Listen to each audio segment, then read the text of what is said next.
Assalamualaikum warahmatullahi wabarakatuh. Alhamdulillah wassalatu wassalamu ala rasulillah. Sayyidi Pramuka, tukang bubur ayam dari Parung Ijuwer, tertua di semesta. Kita lihat ada paradoks ya dalam diri Prabowo dalam proses-proses pengambilan keputusan yang cirinya itu penuh dengan retorika, penuh dengan demagogi yang dia ucapkan, yang dia sampaikan di depan sebuah forum yang penuh dengan tepuk tangan dari audiens, dan itu membuat Prabowo itu semakin kuat retorikanya bahwa dia akan berpihak pada rakyat, akan berpihak melindungi ya kepentingan seluruh tumpah darah Indonesia dan lain-lain ya, yang bersifat normatif, akan membela rakyat dan lain-lain. Tetapi tindakan-tindakan yang nyata itu tidak terjadi. Misalnya dia akan memberantas korupsi, tapi sekaligus waktu itu dia akan mengejar koruptor sampai Antartika. Tapi tiba-tiba paradoks pertama Prabowo muncul bahwa dia akan memaafkan koruptor ya setelah uangnya dikembalikan. Mana ada maling mengembalikan uangnya, ya kan? Jadi itulah paradoks dari Prabowo, berubah dengan cepat ya setelah dia melihat kenyataan gak ada koruptor yang mengembalikan uangnya, maling-maling itu. Dan kemudian yang paling baru tentu spanduk Jokowi ya, itu adili Jokowi ada di mana-mana, di grafiti, di spanduk, di Medan, Jakarta, Bandung, Solo, Malang, Surabaya, luas ke kota-kota lain. Dan sekarang lebih berani lagi rakyat itu, mereka justru mendatangi kediaman Jokowi dengan konvoi motor sambil bawa spanduk, bawa bendera bertuliskan adili Jokowi. Tapi Prabowo, responnya Prabowo tampaknya kita tidak lihat ya.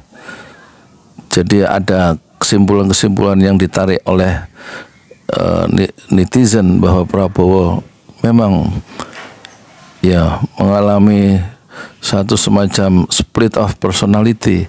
Apakah dia ingin meneruskan program-program Jokowi atau melakukan semacam penguatan pada Jokowisme ya, Jokowisasi, dengan cara dia mempertahankan Menteri Keuangan Sri Mulyani yang bertanggung jawab terhadap pembengkaknya utang di zaman Jokowi, dan juga masih dipertahankannya Bahlil yang membuat riuh rendah ya dan mengguncang struktur kejiwaan emak-emak soal gas kemarin. Dan kita lihat juga ya PSN yang ditandatangani oleh Hartarto ya, di Rempang dan lain-lain. Semua itu membuat Prabowo itu tampak bingung dia ya. Tuntutan masyarakat ingin Jokowi diadili, tapi kita lihat ragu-ragu itu terlukis pada wajah Prabowo dan disublimasi atau ditutupi dengan retorika yang menggebu-gebu. Padahal keputusan itu harus cepat diambil, harus cepat dicari garis yang tegas. Apakah perubahan yang hendak dilakukan atau justru meneruskan ya semangat Jokowisme dengan segala persoalan-persoalan yang dituntut oleh masyarakat untuk segera diselesaikan ya, seperti mengadili Jokowi yang kian meluas tuntutan-tuntutan di dalam masyarakat itu.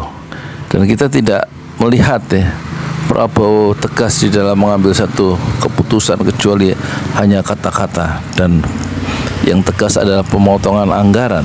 Tetapi justru pemotongan anggaran efisiensi itu justru semakin memperkuat ya bahwa Prabowo berlindung di balik kegusaran, kegelisahan sendiri dalam mengambil keputusan terhadap menteri-menteri yang ada di dalam kabinet, yaitu menteri-menteri titipan Jokowi yang ada sampai 50% dari kabinet merah putih. Jadi paradigma Prabowo adalah tidak sama sekali baru, tapi justru dia meneruskan paradigma, cara pandang, pilihan-pilihan ideologis dan arah pembangunan dari Jokowisme yang masih diteruskan oleh paradigma yang ada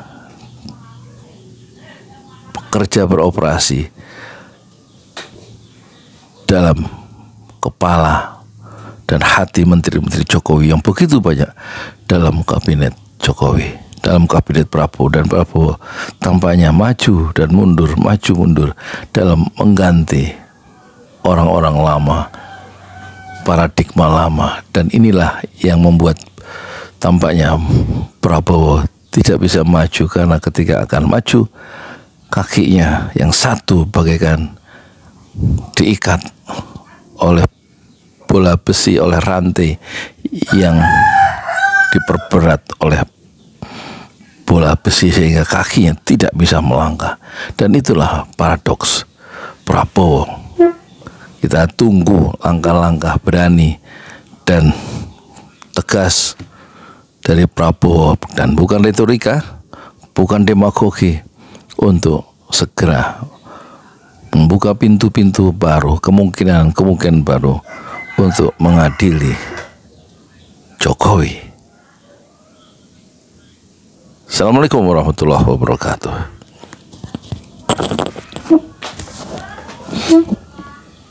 Di jalan Allah. Ini Masjid Enam Syuhada lagi dikunjungi sama Ketua Hilmi. Modal awalnya berapa Pak Yudi Pramuko? 750.000. 750.000 rupiah aja. Jadi ini 500 jutaan nih barang. Sekarang udah habis 310. Masya Allah, tuh udah pakai keramik, plafonnya tinggal granit tuh kayak marmer tuh. Masya Allah nih, sampai juga kita ke sini.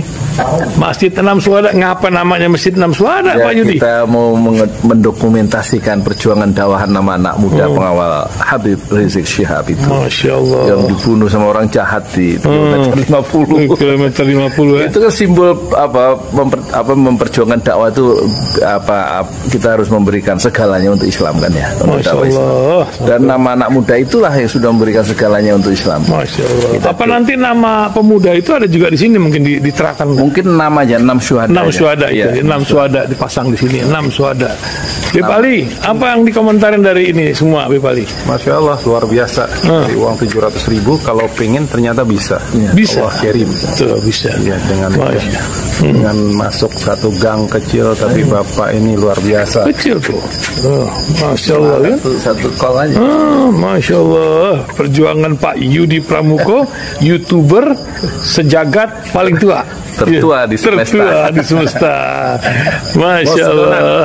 Tukang donat. Tukang donat. Tukang donat dari Paru. Ini saya laporkan dari lapangan ini, langsung dari Masjid Enam Syuhada. Masya Allah. Dan ini dia. Dalam lihat dah. Tuh, lihat tuh masjidnya. Tuh imamnya di situ tuh. Malam-malam lagi kita. Masya Allah. Masih kurang nih. Atapnya katanya transfer aja. Masjid Enam Syuhada sebentar lagi selesai. Dinding lubang angin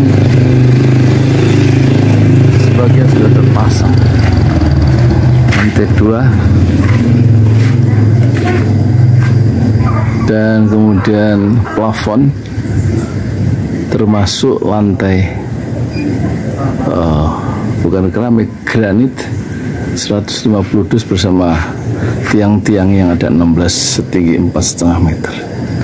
Kemudian finishing terakhir adalah tangga menjebol atap ya, lantai pertama untuk masuk ke lantai 2. Inilah Masjid Enam Syuhada. 2,5 tahun lalu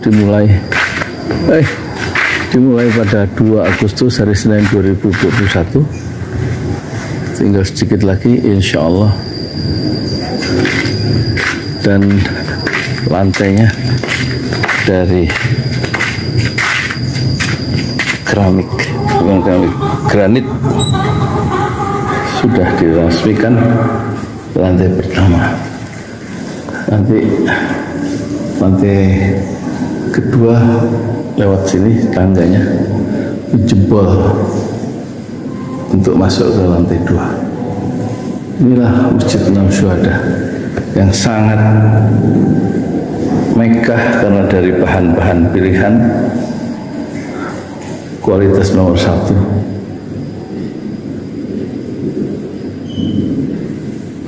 Tinggal sekitar 80 juta lagi finishing lantai atas selesai, insya Allah.